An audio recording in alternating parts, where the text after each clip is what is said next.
Hey boys and girls, welcome to this week's episode of Halloweekly with our next segment of How Low Can We Go, where we work our way down the rotten side of Rotten Tomatoes, 1 point at a time, picking a movie out for each percentage and reviewing it.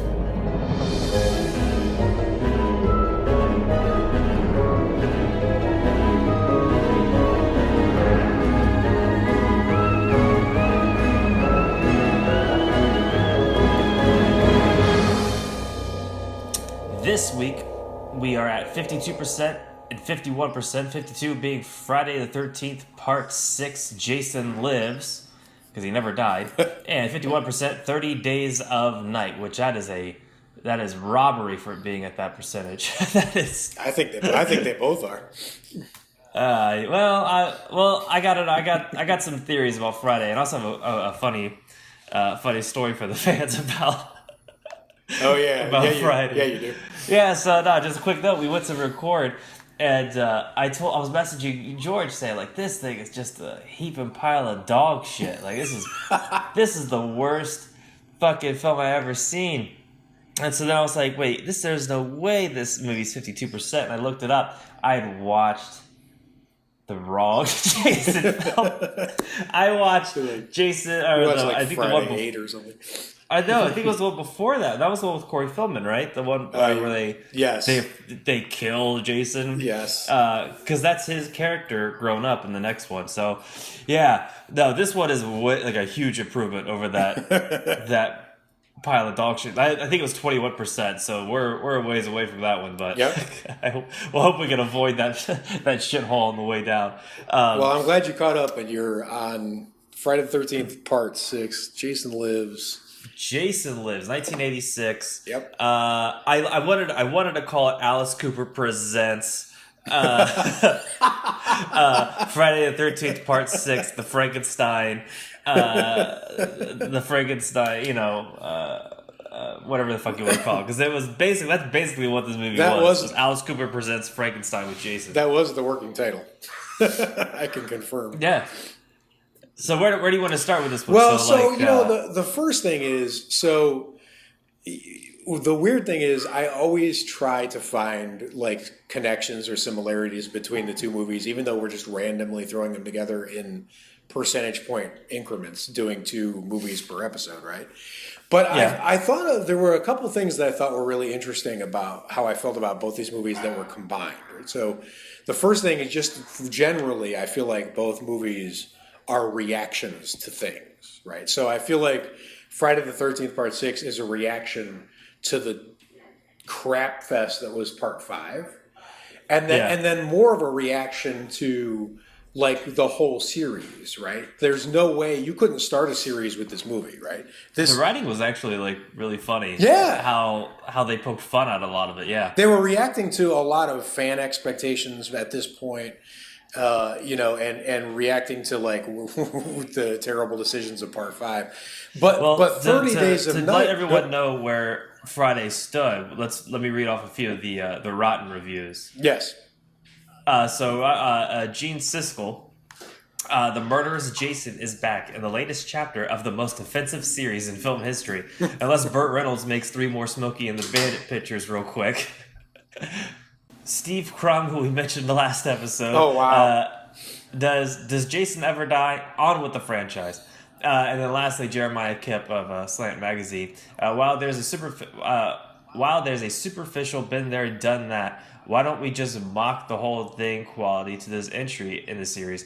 It certainly livens up what has become, by this point, a stale franchise. Wow. So this also came out in 85, I believe, 86. So like that was sort of at the height of like people were getting just kind of fed up with slashers. Well, yeah, and that's the thing that I was going to say. Like the 30 Days of Night is a reaction to the sparkleization of vampires and all the gothic capes and long monologues and etc. And so this one is a reaction to that stuff, and it's way better than any movie that's a Part 6 has a right to be. Mm-hmm. Well, what's great is because Twilight came out a year after it, so like it was almost sort of like the last bastion of like vampire films are fucking cool, and then it was like Twilight. Right. But Well, like on Interview with Friday's the point, Vampire, that's a whole thing. But yeah, that's that was one comparison, and then the other comparison is I think the lead actors of both these movies are like no charisma, and I feel like both these movies have like really dead middle spots. Like 30 yes, Days has like this dead time in the middle where you're just trapped with people like whatever, in the house, and yeah. Friday, this Tommy Jarvis gets away from the police and gets recaptured like 40 times. Yeah, they're really bad at their job. Well, the other thing I noticed is they're at the police station. It's always just the two guys, but then like when they go to a crime scene, there's like 30 police officers, like a firefighter squad. I'm like, why weren't those guys in the office? Like, Different town. Because don't they do paperwork? Right? No, but like I do like how on the nose it was about slasher films, like the guy who worked at the graveyard being like, what do they think? Oh my god, the writing. First of all, he was like, some people have a sick idea for entertainment, digging up those dead bodies. I love that. I literally screenshotted that because I loved it so much. Because he looked right at the camera, and he was like, some people have a strange idea of entertainment. And the writing, dude, they did that thing where like the character would say something, the next frame, like where they cut to, would play off of it. Oh So my I loved god, what that he said. happens so much. He was like, what do they think I am? Some kind of fart brain? Then it cuts to the kids going, yes! There were so many segues like that, man. Like, I'll get to my favorite one, but there was like, Jason kills a guy with a dart, and then you see the dartboard next shot. There's the great shot of the cop saying, like, why do you think you're so high and mighty? And it cut right off of Jason standing over an RV that's on fire, right? Like way up in the air. And there's one where like they flashes from Jason to a cop doing paperwork, like you said, the one guy in the office, and he crushes a bug on the paper. And the movie is clearly telling you that Jason is crushing people. He's gotten so powerful that he's crushing people like insects now, right? Like the segues were really well thought out, right? Like it was really good. That was really cool.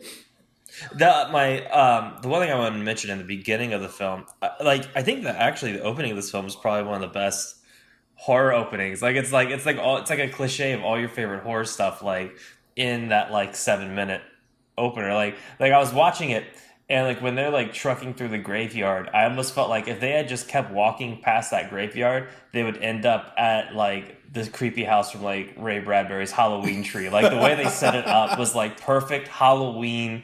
Totally. Horror movie setup, and in the whole film again. They mentioned they had so much Frankenstein related stuff. One with Jason being brought back to life with the lightning. Alice Cooper is playing teenage Frankenstein when the teens are having sex in the RV. And then the last thing I think there was a few more Frankenstein related things, but the last one that I saw was when the Tommy the girl was going to pick up Tommy. He was at Karloff's marketplace. Being the reference which is awesome. Boris. And there's a bunch of limbs being torn off, which is a famous Frankenstein moment from later in the Frankenstein series, where he's like, the one thing I did. The only thing I noticed was that the guy called the police station from like that broken telephone booth. And she goes, great, I'll be there in 30 minutes. I was like, 30 minutes? With Jason on the loose? That's the longest half hour of your life. She was ready to go, though. She was a hell of a driver, too. She drove. Yeah, that's true. She drove backwards like a Fast and the Furious. Yeah, she was pretty good. She was, yeah. Well, we had two final girls here, and only one of them's a girl. So that's, an interesting way that they're handling it. But she was awesome.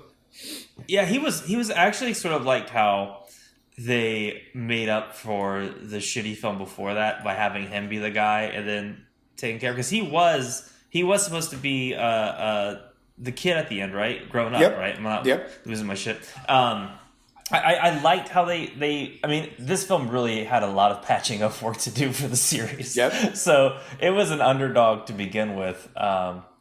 I think the only problem I had with it was a lot of the deaths were like characters you met. Like you'd see a character for like 30 seconds, and all of a sudden they're part of the body. You mean that was my? You mean like the paintball guys?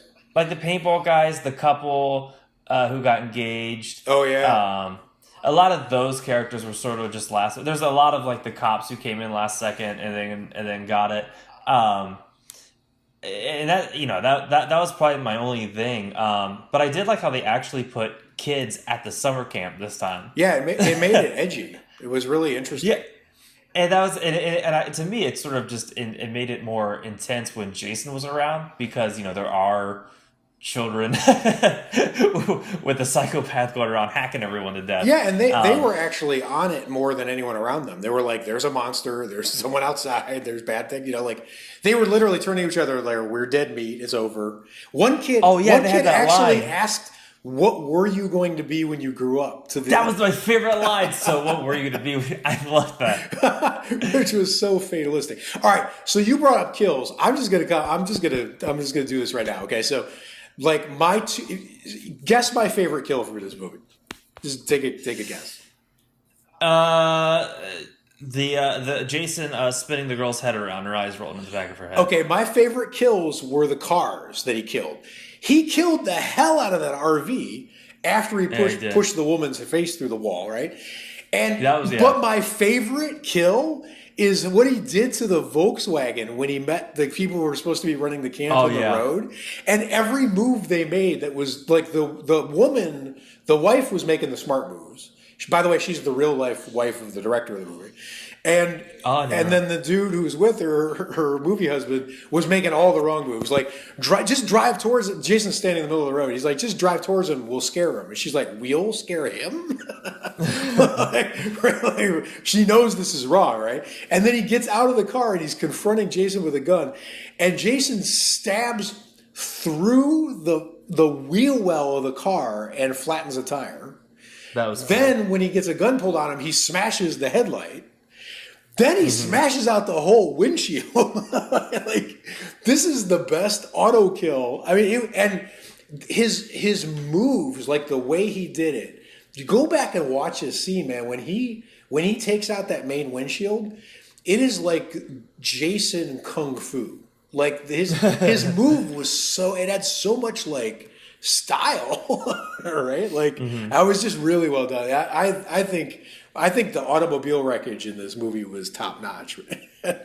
Yeah, I did notice when the RV flipped. I was like, damn, that's kind of a ballsy fucking thing. You don't see a lot. Like that was kind of a big action scene for a horror film's level.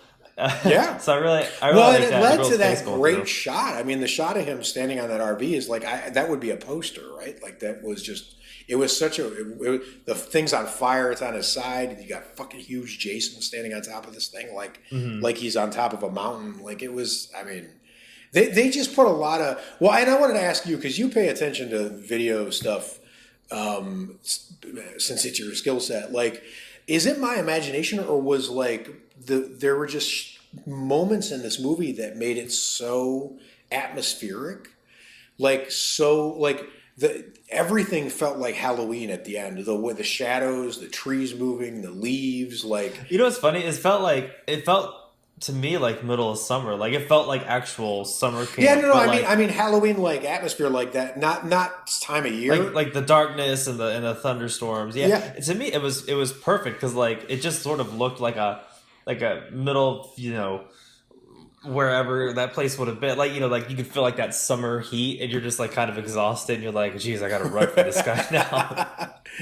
But everything was so like it was so beautifully shot, and like they would take the time to do moments like one of my favorite shots in the whole movie is Jason finally arriving at the camp, and they frame him up as he walks in next to the sign that has the list of all like the whatever it is camp virtues like generosity, self-reliance, all the shit that's going to do you no good against Jason.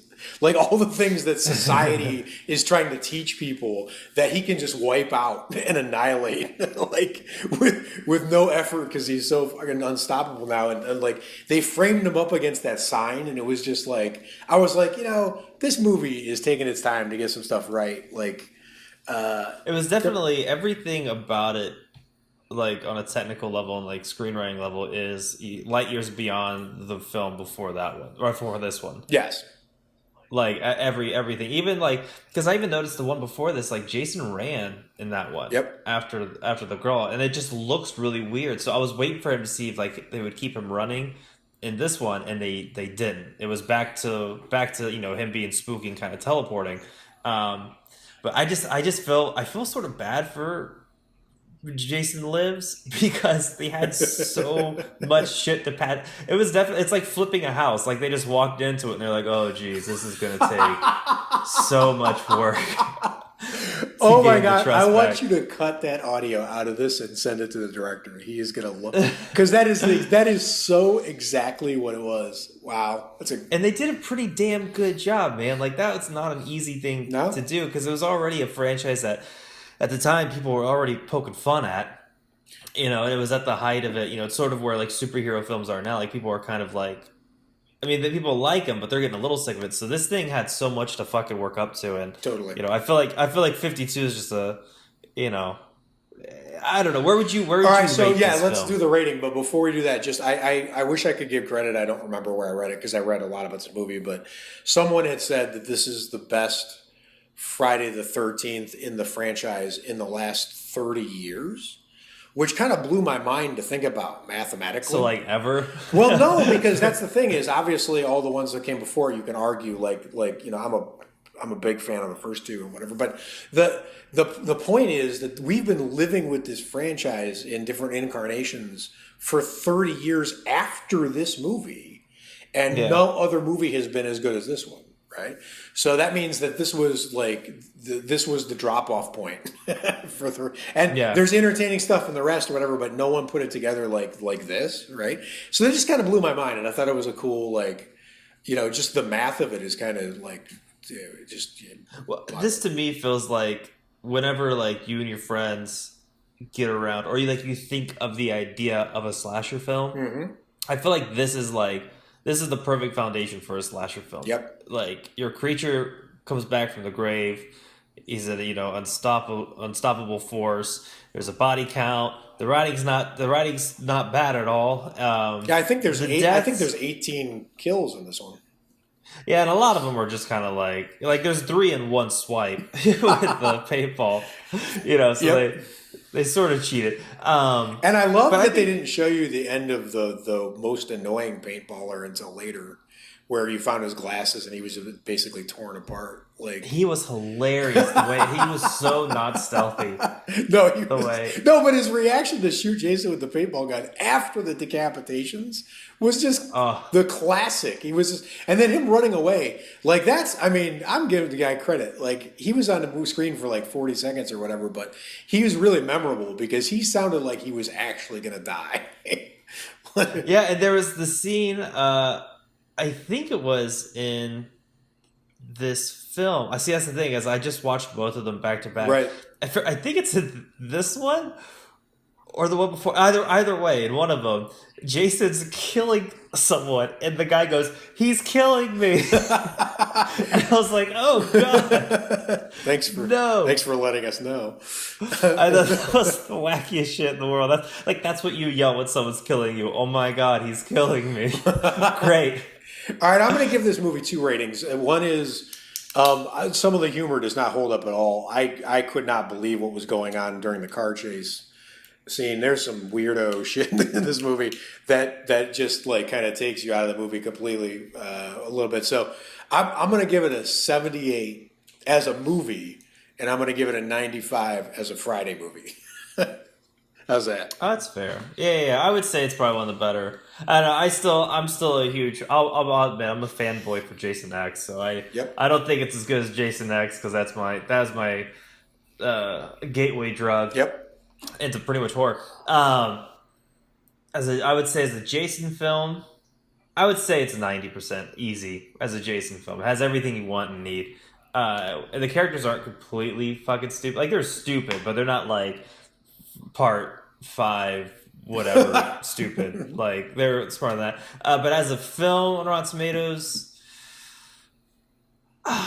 Jesus, I don't know. I would say It's at 52. I didn't think it was that terrible because I knew what I was getting into. I would say 65, which would put it into the Yeah, that's fair. fresh rating. I don't think, yeah, there's nothing more to it. Jason comes back from the grave, he kills some people, they put a temporary ban on him killing people, and he comes back. So, Friday the 13th, part 6, Jason lived? Is he dead? Jason's living it up. Is the yeah. Yeah, I don't know. Jason lives. He lived. Does he ever die? He wasn't really ever dead. Or alternatively, Alice Cooper presents Friday the Yeah, 13th, that's part 6. Jason that's lives. the Blu-ray reissue. The Frankenstein edition. I want that title. That's perfect. And that's why I would give it more credit for it being more of a Frankenstein-y kind of film. So Cool. there you have it. That's 52%. Going, how low can we go? Well, we're going even further, going down to 51%. To a better movie. To a better movie. That's the thing. That's what confuses me. So and okay, so we're on to 30 Days of Nights, which is probably one of the prettiest, probably one of the best shot films I think we've seen so far. And we're about at the we're gonna start getting to the garbage tier stuff too to try to find some gems. But I think this is probably the best shot film, hands down. So from all the movies we've watched from 59 now to this one, you think this is the best shot? Best shot, Yep. hands down. Like the best looking film. I agree. Like it looks fucking great. But real quick, to give you some movie reviews, and I gotta say, these critics, like, we wanted to call out the critics who we think were a little too harsh on the films, but I also want to give credit to people who we've mentioned in the last episodes who gave out rotten scores, but gave a good score on 30 Days. So quickly, Andrea Granval, Chicago Reader, feels derivative of 28 Days Later, which That's I didn't ridiculous. I didn't That get is that. so ridiculous. I mean, yeah, I don't know. I don't get that. Like fast vampires, like vampires are always fast. I don't know. And then let's see here. Nigel Floyd, Time Out, said a frustrating mix of imaginative design, erratic plotting, and underwritten characters. I would say 2 out of 3 ain't bad. he's yeah.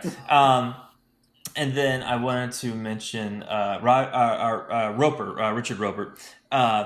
It has a fairly original premise and some blood-curdling moments, but it's also predictable, repetitive, and vile.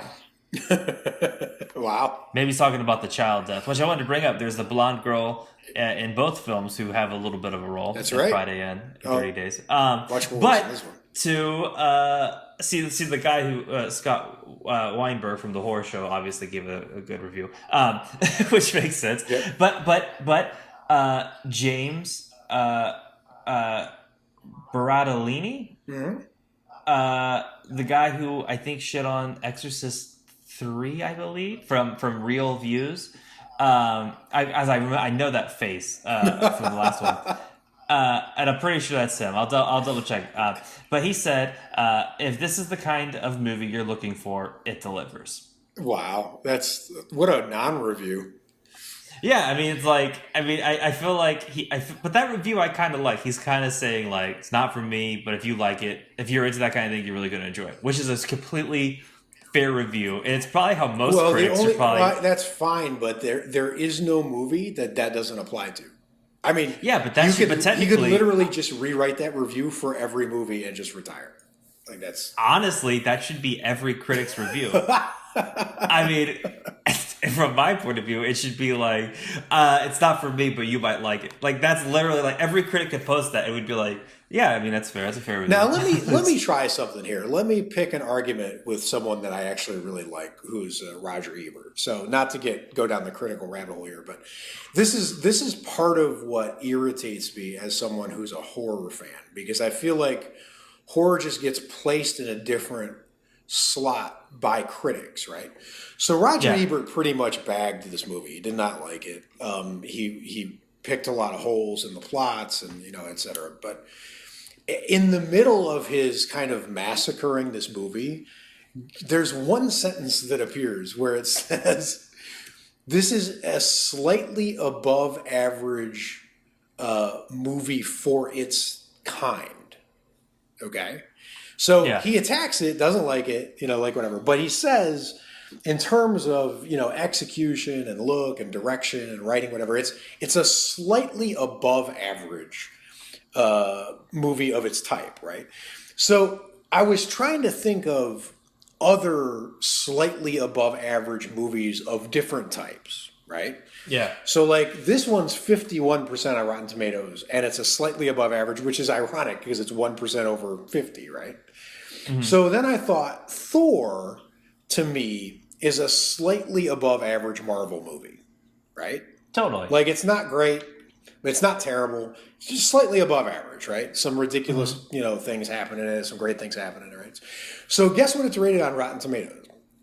77%. 77%. Right. So slightly average Marvel movie, 77, slightly average horror movie, 51, right?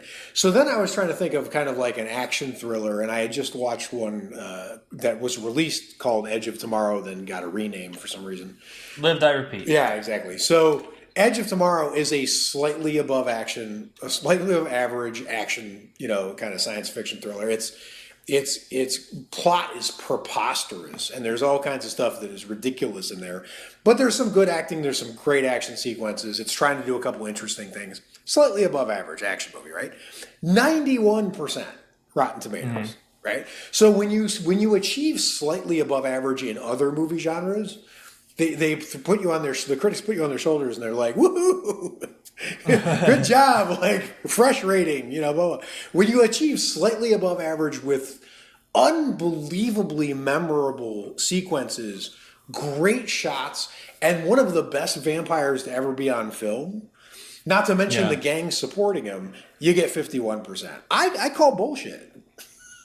Yeah, I'll call bullshit on that one too. I mean, the cast alone, I think, was really. I mean, Danny Houston is the Marlowe. Yep.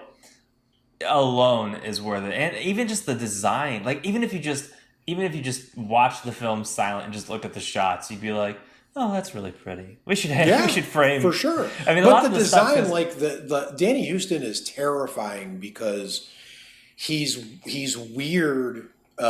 He's smart. And just the look of him is whatever. And he made this acting choice with this that I would just love to ask him. Like, I just want to have him on the damn show and be like, because he walks around like he's just amazed half the time. Like, he just has this stare like he can't believe what, it's a weird look for someone who's like smartly figuring things out. His facial expression just is like, kind of like amused, but not. I can't even place it, which is, I mean, it's great acting because it's just off, right? But what I was going to say is the design of the gang, like that scene where they're hiding in the attic, and that one vampire wanders in. I was terrified for them because he looks like I don't even know how to describe what he looks like. This whole bottom of his head is red. He's got all those teeth, and his head is not shaped right. And he just is so intense. You remember that scene when he's the one big one, the big one. Oh, the bald head. Exactly, guy. Right? Yeah. He's just terrifying. The idea of being... He looks like... there's nothing you can do to overpower that guy. No, and it doesn't, like, the thing is, the scary thing is, the other vampire is scary because he's smart, and this one obviously just grunts and doesn't do... But, like, that's the, like, horror movie gold. I was like... Get out of that attic. He's there. He's in the house. Like, I was like so worried for them because he is one of the most intense like threats in a horror movie that you can imagine. So yeah, I don't know. I think that was amazing. What did you think what did you think of Josh Hartnett?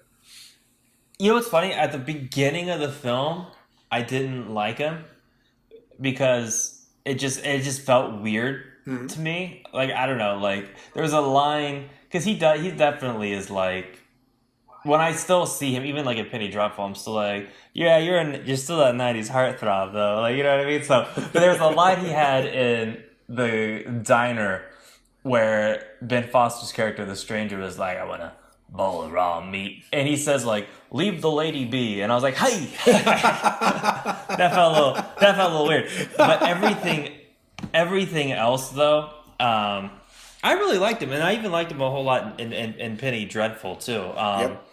But yeah, I didn't. I felt like he was. It's hard to like talk about acting in a film, especially after our last film we did was Exorcist 3, which had a lot of good stuff in it. I thought honestly he grew on me too. I thought he was great. I think the writers didn't do him much good by the. But he grew on you too. You felt the same thing. I like, totally weird at did because first. he Yeah. had this toughness, but that he didn't want that. That he didn't overplay that, and it kind of they articulated at one point where he goes, there's a reason we live here because we can. Like they're stronger than the normal small town people would be.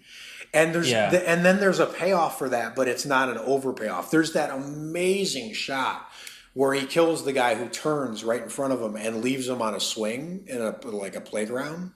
And it looks like a panel from the comic. It's just it's so perfect. There's a lot of but it took shots. him like 8 swings to chop the dude's head off, right? Because he hasn't chopped people's heads off before, right? But like you could see how much he didn't want to be doing it while he was doing it. And that's good acting. Like he grew on me. Yeah, no, he's a fantastic. He was really fantastic, and I think it was just. It was the reason it probably irked me in the beginning is we didn't have. We're just meeting these characters, and like it's already kind of getting to the business of everything. For sure. But yeah, he totally grew on me. And I thought the same with Melissa George. the Messenger too. Like he was fucking perfect and creepy. Yep. The voice too, it just really kind of irked me. Like the whole setting of the film, like just how we were talking about with Friday the 13th, it sort of makes you feel, it feels sort of like the typical horror story that you tell during Halloween time. This film does a fantastic fucking job at, it makes you feel cold watching the film. Totally.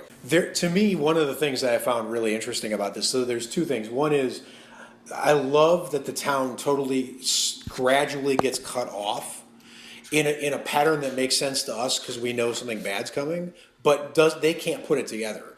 Their dogs are getting killed. Their communications are getting cut. Like you could see like a town having to deal with one problem and then the next problem and the next problem and not putting together that these problems are related until too late, which I think is a really creepy position to put people in, And that's why the guy in the jail cell, he literally turns to them and he's like, you're all dead. He's like, that was one of my favorite lines when Josh Hartnett was like, who's coming? And he's like, I don't talk to dead men. You're a dead man. Oh, yeah. I don't talk to dead men. But the more interesting thing to me was the anti-human element in this movie is so high and it's so subtle. Like it's very like Mr. Smith Matrix, like you guys, humanity is a disease. Like there are so many people say... It was weird to me how useless language is when you're in a situation like this. People kept saying things that were completely not effective. When Melissa George's character gets trapped in the town, her car gets run over and then she misses her flight out. She says out loud, I am not trapped here for a month. I am not trapped here for a month. You are. You saying it out loud is not going to change shit. Like you're wasting breath, right? And then the other example of that is when they're using the lady as bait to draw the survivors out, and they're like having her walk up and down the street, which is a great sequence, right? And then they realize they've run out of use for her, so they start torturing her. They start literally tearing her piece, like using their claws, and like it's horrible, right? And she turns to them. She turns to them and she goes, "What are you?" Right? Like your last thought. You're gonna die. Nothing. But the human brain has this thirst for like trying to figure things out, even though figuring that out, well, they could just literally turn and be like ancient vampires, and they're still gonna kill you. Like there's so many moments, like whatever. And then just to finish it, when Danny Houston shows up to the jail and he's like holding the handcuffed guy, and he's like, "We're gonna take care of you," and then he looks up and he's like, "The things these people believe," and then he just breaks his neck, and he literally stomps the other guy in the other great sequence with the snowplow charge. He stomps his head, and he's like what a plague you got, what you people are, or like whatever. Like there is such an anti-human strain in this movie that I'm amazed that it didn't put off audiences more, not less. Like I'm surprised. I I'm surprised it's rated 51%. Because this movie is basically like, every one of you out there watching this movie, you are a part of an inferior species. Right? You are scum. It's very hostile, right? But go ahead. I mean, you were going to say, because some of those sequences are so cool, right? Well, I was watching, like I said, I completely forgot where that train of thought was going with Good Bad Flicks, but he does a really good in-depth dive of this film. But I even thought like the little girl was really fucking creepy. And you mentioned how gory it was, and I think in his series he says that the film actually had an NC-17 rating. Oh, wow. For gore when it first came out, but it was because of the the guy with the long black hair. He dies near the one machine when he chops his head off. That was what gave it a NC-17, not the fucking little girl. Oh, wow. But everything this film tries to do, it does it right. So like the setting, feeling cold, it does that right. The way the people getting dragged underneath the houses freaked me the fuck out. Like good. Everything, and the vampires being brutal. I really loved how fast they were. You remember they were driving. Remember the first drag that you see, because it comes on a game of rock paper scissors, which makes me never want to play rock paper scissors ever again. And it was so well done. Yeah, what's funny is that scene. I even googled it because like one of the guys looks just like the actor Sean William Scott. So I googled it, and it's not him. But people were like, "Did he just have like a weird cameo?" Not him. But like when they got dragged, it was sort of just like there was nothing you can do at that point. Like when they had a hold, like Jason grabs your leg, you can sort of kick him and get away. When those motherfuckers grab you, though, game over. Like you're just you're getting bit. And the scene where that overhead shot of the vampires taking on the whole town, it's good. Like out of a goddamn video game, dude. It was so fucking rad. It was so good, and I love the charge of the snowplow, whatever that machine was. Yes. That sequence he had like bear traps on the back of it. He had like... That's the thing I wanted to bring up that I think I liked about this film the most. Because a lot of horror films like Halloween, Friday, Nightmare, even some other vampires, I don't like villains where you're just completely hopeless. Yep. And that's why I like this film, because there were things that they could do. Like even that guy who was driving the thing with like the big, chainsaw in the front. I loved how like he hit the brakes or something happened, or he shot him. The vampire fell and just sliced in half. Like I love. Yeah, I mean he ran over a dude and you saw his back break. Like he was. Yeah, and I love that. He was going to be a useless vampire after that. He's just gonna have to like crawl, Exorcist style. But I just love like a horror film where like you could like if you fight hard enough you actually stand a chance. They didn't have much of a chance, but they had a chance, and they were the kind of people who could make it if things broke their way, and you felt like that was, and then the fact that the vampires had a plan the whole time, and I actually really like that scene where they set the whole town on fire. And they use the whole reason of the town's existence, which is oil, against it, which is always a nice touch, right? And then they burn the town, and then the survivors are watching the town burn going, oh my God, they're going to burn the town, erase the evidence. Everyone's going to think it was a horrible accident. And they're just going to get away with it, right? Like, and then they're going to do it in the next town, town. And they have a plan, right? So like you've got two sides scheming against each other. It's almost like a chess game, which is cool. It's just a great structure for a movie. Now, I did not like how it ended in the fight scene. So yeah, that was okay. So that was another critique. I like the fact that he ejected himself with the blood. That was awesome. Like I thought that was fucking cool. Like there was a lot of things that kind of felt like video games in the film. Yep. But that was sort of like, the final boss power up where it's like, okay, I got my last thing I need to go beat the guy. But the fight scene itself was just kind of I don't know. I actually love the fight scene. I love the core. I love how I love how the Marlowe moves.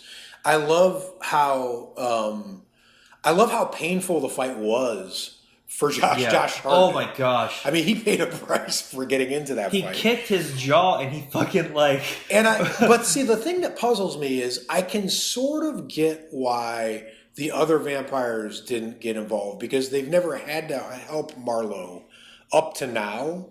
So they figure they're just going to let the boss handle it, Yeah. The thing is that if what Josh Hartnett ultimately does to kill Marlowe, if those entities are powerful enough to do that, then why was Marlowe pulling his punches for 3 minutes of the fight? Because he clearly is strong enough, and he was in a position during the fight, but instead he would just like kick him and spin him around in the snow and then throw him up against the car. Like, if you could just reach through someone and dismember them, why would you not do that unless, this is the only thing that would save it for me, unless he's just a sadist and he wants to prolong it, right? Like, he wants the guy to go through this level of pain and didn't anticipate that he would lose. Well, he does have that line to the one, I forget who he says it to, but he's like, basically, you're just gonna be in pain and hunger for a while. Like, that was his whole thing. So I think that makes the most sense. What you said is like, he just wants to like show him like he fucked with the wrong guy. You know, sort of flex his muscle. Yeah, he's being a sadist, and he looks so down on him that's that he's almost discriminating against humanity, which I guess makes sense for his character, right? So that, because my favorite line of his in the entire movie is when the girl vampire gets burned, and he looks down at her. He's like, "You understand?" Because he's about to kill her, and he's like, "What can be broken must be broken." Right. So, like, if you've shown that you have a flaw, you can be beaten, or you're like burned, or you're wounded. Like, it's survival of the fittest, right? If you so I have to put you out of your misery. Like, you're not going to limp around and hold us back and slow us down, and like whatever, right? So, like, Josh Hartnett killing a vampire, by the way, through his mouth, which is just symbolism times 10, right? But demonstrating the what can be broken must be broken thing in the end. That was kind of cool. It just was kind of weird to me that the fight was so, like, prolonged when it didn't have to be. But if he's just torturing him like a cat would like a mouse, then, that probably makes sense. To me, that makes the most sense. And I the one thing I liked is they talked about, he compares like the comics in Good Bad Flicks' episode, that I wish they would have added some of the stuff. Like, apparently there's a group of vampire hunters that catches word that they're in that town, and they go to try to get evidence of vampires, which I wish they would have added something like that, because that would have been fucking gnarly. I think that's actually in 30 Days, Dark Days, the sequel, but it's been so long since I've seen it. Oh, yeah. I never even got around to it because it was straight to video. But I still think all around, like, especially because this is like probably one of the last big vampire films we got before the Twilight series took over. I mean, 51%, like, to me just doesn't make any sense. Like, it's a good fucking vampire film. Yeah, it's not perfect, and it does. I mean, the thing that everyone says online is that it slows down in the middle, which is true. But I think there was enough cool things happening interspersed with the slow time where you're trapped with the people. Like, the using the girl for bait thing happened during that part, and the snowplow attack happened during that part.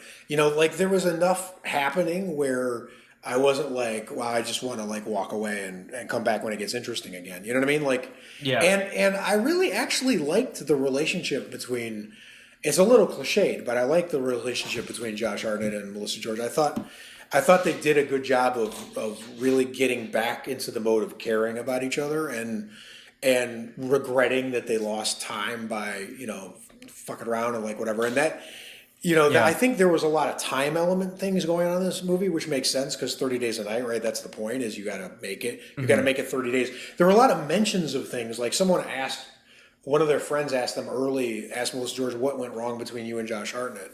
And she mutters under her breath, there's not enough time in a century for me to tell you all those things. But that's so there's a lot of call outs to long periods of time or like whatever, but that's like a joke. In human terms, that's a joke. In vampire terms, that's real. Like, you could take a century to explain something. In vampire terms, they've got eternity, right? They've got all the time in the world. So, like, that's the weird thing is, I think the movie was doing something interesting with the time element, and I think them realizing that they lost time together was something they nailed. They acted it really well, which is makes you. I don't know. I didn't get bored even when it was like the supposedly boring parts. I didn't either, because like the tension's still there. Like like you still know what the stakes are. You know what Yeah, I for mean? sure. Like and it's never really let down. Like I still think the tension is there, and I kind of like the slow mos because it kind of like, I mean, if you're holding up fort and house with vampires outside, like it's gonna be kind of fucking boring. Like it's not gonna be like, Yeah, for sure. you There were know. some side characters I could do without. The guy with his dad was a waste, and then he just runs out of the house and starts yelling "dad" in the middle of the vampire village because he's an idiot. Yeah, and I like the guy. Uh, wasn't the helicopter guy? The actor who played Carter. I did like when he talked about the his family, because he's always talking about his family. Like, oh, is your family going to come up and visit? I liked how he eventually was like, yeah, they've been dead for a while. they got in a car crash. Like, I liked how like he was sort of like a minor character, but they gave him enough story and emotion to where like, you know, as opposed to where Friday, like they just had random people dying. Yep. Like this guy, like you actually heard a little bit of story about him, and it made his death like pretty sad. Totally. So it did a lot of shit like that, right? So Agreed. Where would All right, you? so let's where rate would it. you rate? All right, so rating. I'm gonna say on Rotten Tomatoes, I would move it to 86. I was gonna say between 80 and 83. Yep. That was where I'd put it because it's just a solid vampire film, man. You can't, you know, it gives you everything you need. Blood and the gore is great. The effects are great. Like nothing seems fucking dated. The only thing that's dated is like the technology because it's cell phones. But that's gonna happen with every Well, film. yeah, At but some point. I have this memory test, right? Like where, like I actually enjoyed. There's a horror movie called "Deliver Us from Evil," really generic name. It's a possession movie, like whatever. And I remember that when I was watching it, I was like, "This is pretty good, not great, but I'm enjoying it." You know, like whatever. I can't remember a single fucking scene from that movie, not one. I can remember one scene from a zoo, and that's it. You put a gun to my head. I could not remember anything that was happening in the movie, and I saw it like 9 months ago, right? So 30 days when we put this on the list, I started thinking about it, and I could remember like 10 sequences, right? Yeah. Like it's just memorable. So you're not wasting your money if you're buying it to watch it. Like it's gonna stick with you. It's gonna stick in your head. You're not. It's not gonna just evaporate. That's so true because the last time I saw it, I mean, I watched it just before we recorded this just to stay fresh. But the last time I'd seen it before that was when it was the weekend it was released, Right. in theaters. And that's what I mean is that's And why 86 might be a little high as a rating, but like I think it's among the more memorable horror movies I've ever seen, even ones that might be better executed. It's Yeah. more memorable, and that's like more important to me for some reason. So Yeah. that's my Those that our scores seem pretty fair. Yep. Good vampire movies, a little bit of flaws, but Yep. you're gonna love it. You're gonna love it. So that brings us to our where we're heading next because we're going lower and lower and lower, and we have so next we're gonna be doing 50% and 49. So 49 will put us at the round us off at the next batch. Start at 56. Yep. But where we're going next, if our list is still correct, Yes, it is. I'm really excited. 50% I think has the best title out of all of the other films we're going to be watching, which is the Hammer film Frankenstein Must Be Destroyed. I love that title. God damn it, that is the kind you see on the television in a horror film. Like it's that level of just fucking coolness, it's man. perfect. And since it's a Hammer film, I think I haven't seen it yet, but I think there was Peter Cushing in there, for so sure. it's good. It has to be it has to be a good time. And then following that at 49%, which is another film that I kind of feel like I'd compare it to 30 Days, but The Hills Have Eyes remake. Yep. In terms of like they both get their settings and worlds down pretty good. Yeah, I think our discussion might end up being kind of similar with that one. I haven't seen Frankenstein Must Be Destroyed, so I'm really excited. Yeah, and I've seen Hills of Eyes remake. I know I really liked it. I know there's like some stuff. I know in there I that's didn't probably think it gonna should be 49% from Yeah, and I still actually remember the trailer for that when we went and saw Hostel in the movie theater because they played the song from Mamas and Papas Some of the leaves or whatever the fuck it's called. I liked Yeah, it. so that's where we're headed next. I all want right. to try something new on the way out, just so we scoped out the 48%. Now, just so everyone knows how this works, obviously there's more than one movie at these percentage points. We're just picking the ones we think will be most watchable or most fun, and not picking ones that we know are getting the right rating. Because some of the ones that are at 50 should be at 50, right? So, but there are some percentage points where we have not made up our mind. So on our list, we just have multiple titles next to it. And I'd love to see if the listeners' opinions about what we should watch at 48%, because we have 4 possibilities on our list there. Okay, so we could either watch the movie Wind Chill, we could watch Hellraiser 2, we could watch the Carrie remake, or we could watch The Ruins. So out of those Love 4 The movies, Ruins. I want to know what the listeners think our best chance of seeing something good, fun, watchable, and that should be higher rated than it is out of those 4. So hit us up on our Facebook page. I'd be curious. Yeah, definitely. Let us know which one we should watch, which one you're voting for. We'll probably throw a poll up on our page like we are wont to do. Did you know The Ruins is produced by Ben Stiller? I had no idea. What? Yeah. What? Yeah. I rented that. That was probably one of the last horror films I think I got from like Blockbuster or Netflix or something like that. And I watched behind the scenes and I was like, fucking Ben Stiller produced it? He's fucking awesome. That's crazy. So Gave me a huge love for that guy. for sure. So hit us up on the page. Let us know which one you vote for. Once again, it's Wind Chill, Hellraiser 2, Carrie remake, The Ruins. We want to have fun, so give us a good movie. Don't screw us. Yeah. And until next time, stay scary and join the conversation on our Facebook page. Bye.